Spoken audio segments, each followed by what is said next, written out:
All right, the highly anticipated 49ers update from Fresno, the Tower District.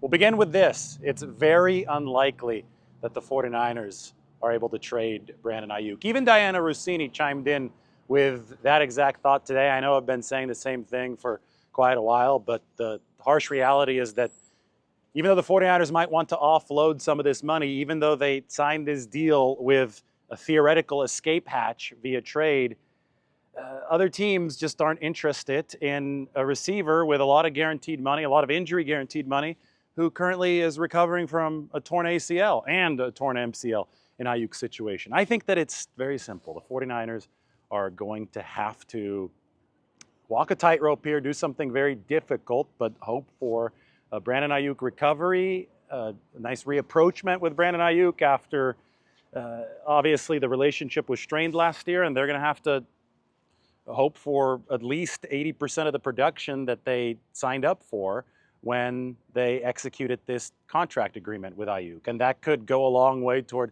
helping San Francisco with its separation problems and setting things up around Brock Purdy. But that's probably the way this is going to go. You know, here in Fresno, the Tower District was at Piemonte Italian Deli. James Cummings, who used to play running back for Fresno State, recognized me as I was walking through. He's a big 49ers fan.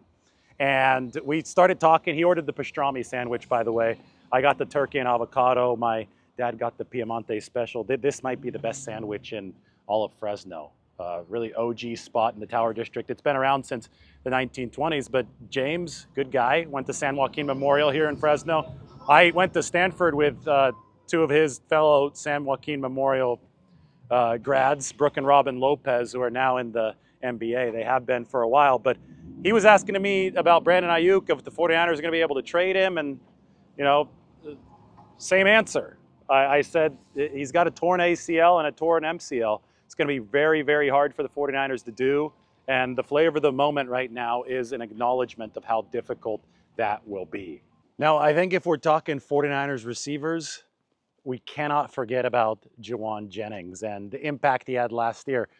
The joke, which I don't think was meant as much of a joke from a lot of people, was the 49ers paid the wrong guy. And this leads me back to the live from this morning. Juwan Jennings is entering a lame duck year of his contract. So the 49ers make sure that they take care of Juwan Jennings this offseason, especially since he has represented, especially ever since Brandon Aiyuk signed his deal, he has represented everything that the 49ers have wanted culturally, football-wise at the position that Brandon Aiyuk has been unable to represent. Jennings has stayed healthy, he's been durable, he's been tough on that field, and he's had a great attitude about everything, playing at a very cheap salary over the course of the past several seasons, even after he signed his contract. So let's focus a little bit more on the performers on this team, the guys who have picked up the slack and will be counted on to continue picking up the slack.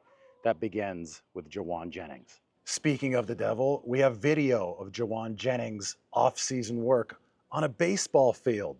Reminds me that this is a true multi-sport athlete. Who can forget Juwan Jennings' thunderous dunk at Murfreesboro High School just outside of Nashville? I've made it to the Fresno airport. I did walk all the way here. Empty terminal allows us to keep on talking about the 49ers and this receiving room where, you know, I could talk about Jennings. I could talk about the fact that the 49ers moved on from Deebo Samuel and are going to look a whole lot different at the room, including a new face, DeMarcus Robinson, who, by the way, can play some X as well. I know Jennings can play the X he did last year in place of Brandon Aiyuk, and I know that DeMarcus Robinson has that capability, but we cannot finish a discussion about the 49ers receivers without talking about the faith that they have in these young second-year players. And Ricky Pearsall is obvious. 18 targets over the final two games. It really seemed that he was starting to hit the right spots for the 49ers. He was starting to discover money in a year that was going to be all found money for Ricky Pearsall, right? Coming off of the shooting and some of the injuries early, just the fact that he was a rookie, having to deal with all of that adversity. Anything positive that came out of 2024 was going to be found money for the 49ers, and they did find some money late with Ricky Pearsall. But Mike texted me a little bit earlier today, and I thought he had a great point about Jacob Cowing, the 49ers' other receiver entering his second year. He said every single time that Jacob Cowing was out on the field, he delivered a big play. And I remember he was forced into action for San Francisco back in week 7 against Kansas City. That was the game where Brandon Aiyuk tore his ACL and his MCL. It was also the day that Deebo Samuel would check into the hospital with pneumonia. Juwan Jennings actually missed that game because of the hip injury suffered against Seattle on that third down when he was running the slant and he took that big hit. So the 49ers, I mean, the cupboard was bare, forced Jacob Cowing into action. Remember, it was Ricky Pearsall's first career game. And Cowing delivered 2 eye-popping plays. One was the little tunnel screen that they ran where he just shot out of a cannon, picked up 12, 13 yards for the 49ers near the goal line. And that was like, okay, whoa, 49ers have some lightning in a bottle here with this guy.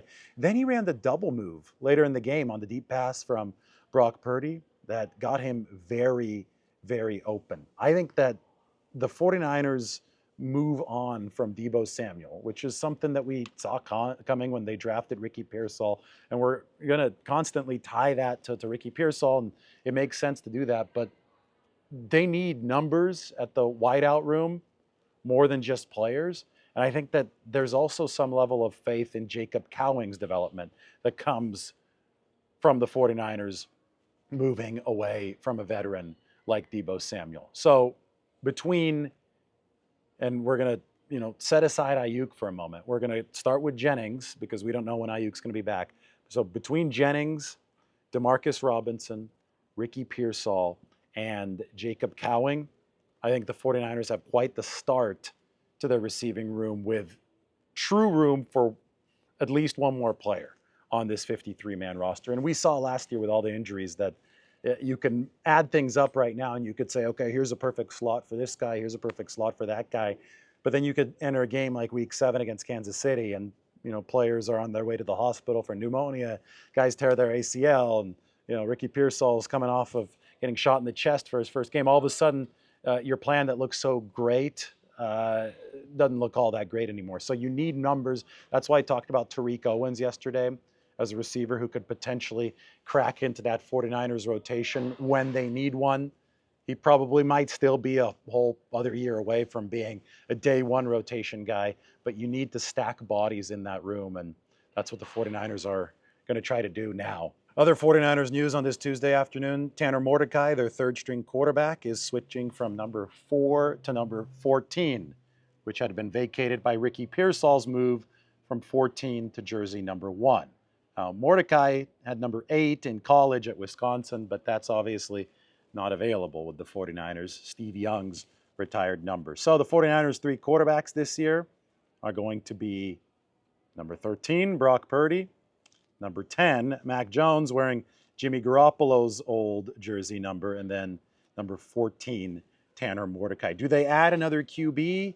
Maybe if they like somebody, an undrafted free agency or very late in the draft, but John Lynch already hinted that the 49ers are probably done at that quarterback position. All right, next up, San Francisco. The Valley, the 559, Fresno has treated us well. Piemonte Italian Deli was really, really damn good. I think that it's between Piemonte and Sam's Italian Deli for the best sandwich in Fresno. Now, within a couple weeks, we'll have our video on the best sandwich in San Francisco, which is a very, very competitive battle, and I'm working hard on delivering the video for that. But if you have any thoughts about Fresno's best spot, I know that I wanted to give the 559 some real love over the past few days. You can let me know. We featured Sam's before. Today we featured Piemonte, and now we're off to San Francisco where we're going to have some good sandwiches and burritos over the next couple days. Ahead of that April 1st trigger date, we'll see if any Brandon Aiyuk movement happens before then. But again, he is at the lowest value that he can possibly be right now, coming off of the poor season, the poor 7 games, and the ACL and MCL tear. So people just being realistic about this right now for the 49ers as they turn the page toward the NFL draft. This has been your afternoon update. We'll see you from the Bay Area.